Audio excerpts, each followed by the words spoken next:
मतदारांचा प्रतिसाद एकदम चांगला आहे. पाण्याचा प्रश्न जास्त आहे. मी पहिले कचरामुक्त वाढ करणार. ॲम्ब्युलन्सपासून ॲडमिशनपर्यंत आणि चौकापासून चौकीपर्यंत माझ्या लाडक्या बहिणीला 100% सांगावं लागणार नाही की मला मदत करा. 24 तास माझं ऑफिस उघडं असेल.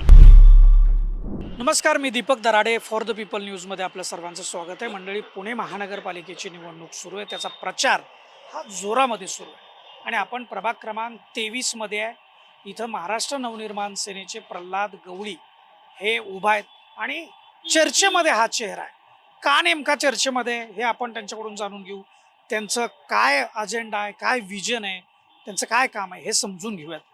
प्रल्हादजी, आपलं मनापासून स्वागत आहे फॉर द पीपल न्यूजमध्ये. प्रचार जोरात सुरू आहे. काय प्रतिसाद आहे मतदारांचा? प्रति- मतदारांचा प्रतिसाद एकदम चांगला आहे. आता आम्ही लोकांच्या घरोघरी जाऊन प्रचार करतोय, तर लोक आम्हाला एकदम चांगला रिस्पॉन्स देतात.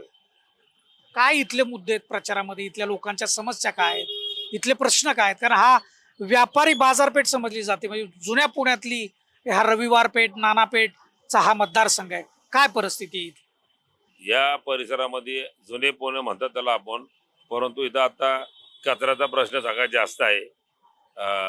महानगरपालिकेच्या वतीने पाण्याचा प्रश्न जास्त आहे आणि मेन महिलांसाठी स्वच्छतागृह नाही आहेत आणि टॉयलेट बाथरूमची एकदम परिस्थिती वाईट आहेत. त्या सगळ्या भरपूर प्रश्न आहेत इथं. इथं ट्रॅफिकचा सुद्धा मोठा प्रश्न आहे. ट्रॉफिकचा प्रश्न तर एकदम गंभीर आहे इथं. का तर सगळे रस्ते छोटे छोटे आहेत आणि सगळीकडं बेकायदेशीर बांधकाम आणि या सगळ्या अतिक्रमच्या गाड्या ज्या लागल्या आहेत त्याच्यामुळे ट्रॉफिकचा प्रश्न एकदम गंभीर आहे. जुन्या वाड्यांचा सुद्धा पुनर्विकासाचा जो मुद्दा आहे तो सुद्धा फार मोठा गाजतो. त्या संदर्भात काय सांगाल? न जुन्या वाड्यांचा पुनर्वसन जो जो विभाग आहे तो बऱ्यापैकी आता माझ्या प्रभागात नाही आहे 23मध्ये, परंतु आमच्या भागात बी काही जुन्या वाड्यांचा प्रॉब्लेम आहे की त्या जुन्या वाड्यांच्या घरमालकांच्या आणि भाडेकरांचे एकमत होत नसल्यामुळं ते वाडे तसेच पडून आहेत. आता या प्रभागाचा जर विकास करायचा, हे बरेच प्रश्न तुम्ही सांगितले, हे जर प्रश्न सोडवायचे असेल तर काय विजन ठेवून तुम्ही, कुठली ब्ल्यू प्रिंट तुम्ही ठेवलेली आहे आणि हे प्रश्न कसे सोडवणार आहे? तर ह्या प्रभागात जर मी निवडून आलो तर भविष्यामध्ये या प्रभागात मी पहिले कचरामुक्त वाढ करणार. 24 तास पाणी, लाईट आणि महिलांच्या स्वच्छतागृह, महिलांसाठी जिम, ज्येष्ठ नागरिकांसाठी विरंगुळा केंद्र, लहान मुलांसाठी खेळायला मैदानं, हे सगळे कार्यक्रम आपण करण्याचा प्रयत्न 100% करू.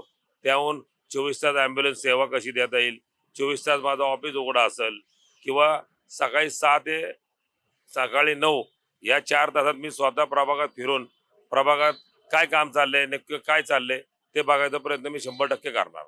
तुमची एक वेगळी ओळख आहे खरं तर. त्यामुळं तुमची फार मोठी चर्चा असते. फक्त तुमच्या प्रभागातच नाही तर अख्ख्या पुणे शहरामध्ये ती चर्चा असते की गणेशोत्सवामध्ये आपण तुमचा गणपती आणि तुमचीच किंमत अशी एक योजना तुम्ही राबवता आणि अतिशय म्हणजे स्वेच्छेने लोक त्या ठिकाणी दक्षिणा देत असतात आणि मूर्ती घेऊन तो गणेशोत्सव साजरा करत असतात. फक्त गणेशोत्सवामध्ये म्हणजे हाच एक उपक्रम नाही, तर अनेक सगळे प्रकारचे जे सण आहेत ते सुद्धा तुम्ही अतिशय वेगळ्या पद्धतीनं साजरे करता. मुलांसाठी हापूस आंब्याचं तुम्ही आंबा महोत्सव करता, महिलांसाठी अनेक योजना राबवता, ज्येष्ठ नागरिकांसाठी योजना राबवता. ही फार वेगळी ओळख आहे. तुम्ही हे उपक्रम कशा पद्धतीनं याची आखणी करता, ते राबवता? नाही माझ्या अजून हे तर तुम्ही अजून हेच कार्यक्रम बघितलेत. मी आता प्रसिद्धी देत नाही म्हणून, नाही तर मी उन्हाळ्यामध्ये माठ वाटतो आणि 50% पास झालेल्या विद्यार्थ्यांना मी घरी जाऊन सत्कार करतो, त्यांना एक छत्री देतो, त्यांना प्रोत्साहन देतो की बाबा तुम्ही शिका, संघटित व्हा, एकत्र राहा. त्याच्यानंतर माझ्याकडे महिलांचे भरपूर कार्यक्रम आहेत. आंबा खायच्या स्पर्धा असतील किंवा पाणीपुरी खायच्या स्पर्धा असतील किंवा मी नागपंचमीला आणि राखी पौर्णिमा निमित्त आमच्या हजारो भगिनींच्या दोन्ही हातावर मेहंदी कशी काढता येईल आणि दोन्ही हातात बांगड्या भरून त्यांना टिकलीचं पाकिट देतो, असे माझे भरपूर कार्यक्रम आहेत. त्यामुळे माझी ओळख 100% या प्रभागामध्ये आहे. परंतु मी हे काम करत असताना कधी प्रभागाचा विचार न करता जो आपल्याकडे येईल त्या सगळ्यांना मी मदत करायचा प्रयत्न करतो. आता मी आपण म्हणतो ना की चौकीपासनं तर ॲम्ब्युलन्सपासनं ॲडमिशनपर्यंत आणि चौकापासनं चौकीपर्यंत सगळी कामं मी गेले 35 वर्ष या भागात करतोय. एक सच्चा गणेश भक्त म्हणून सुद्धा तुमची ओळख आहे. कोरोना काळामध्ये खरं तर लोकांकडं मूर्ती घ्यायला किंवा जे कारागीर आहेत त्यांच्यासाठी ग्राहक नव्हता. अशा ह्या काळामध्ये तुम्ही गणेशोत्सवामध्ये एक तुमचा उपक्रम सुरू केला, त्याविषयी काय सांगा? नाही, गणेश भक्त तर 100% आहे. आणि करोनाच्या काळामध्ये काही लोकांकडे खरंच गणपती बसवायला पैसे नव्हते आणि कारागिरांकडे गणपत्या मूर्त्या शिल्लक होत्या आणि त्यांच्याकडे विकायला पोलिस परवानगी देत नव्हते. त्या काळामध्ये कोणी डेअरिंग करत नव्हतं, परंतु अशोकराव गौडशेत कैलासवासी त्यांनी मला आदेश दिला की तू असा कार्यक्रम घे आणि गणपती बाप्पा लोकांच्या घरी पोहोचला पाहिजे. तर तो मी प्रयत्न केला आणि मला पहिल्या वर्षी त्याचा लय आनंद झाला की बाबा आपण काहीतरी चांगलं काम करू शकतो गणपती बाप्पाचं. तर मी कंटिन्यू तो कार्यक्रम चालू ठेवला आणि गेले 5 वर्ष मी हजारो गणपती या प्रभागामध्ये नाही तर पुणे शहरामध्ये कुठलाही माणूस येऊ द्या त्याला मी गणपतीला नाही म्हणत नाही, त्याला गणपती बाप्पा देतो.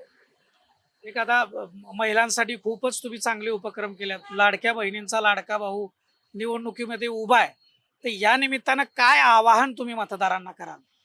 मी लाडक्या बहिणींना मला असं वाटतं की माझ्या लाडक्या बहिणीला 100% सांगावं लागणार नाही की मला मदत करा, परंतु तरी पण मी माझ्या सगळ्या लाडक्या भगिनींना आव्हान करतो आणि विनंती करतो की तुम्हीच तर मला मत द्याच, परंतु आजूबाजूच्या तुमच्या मैत्रिणींना, तुमच्या नातेवाईकांना सगळ्यांना सांगा की बाबा आमचा भाऊ उभा आहे, आमच्या भावाला तुम्ही मदत करा आणि मला जास्तीत जास्त मताने निवडून द्या.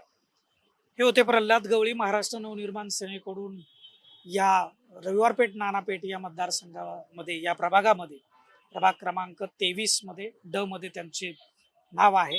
इथं ते उभा आहेत आणि सगळ्यांना आनंद वाटणारा हा कार्यकर्ता आहे.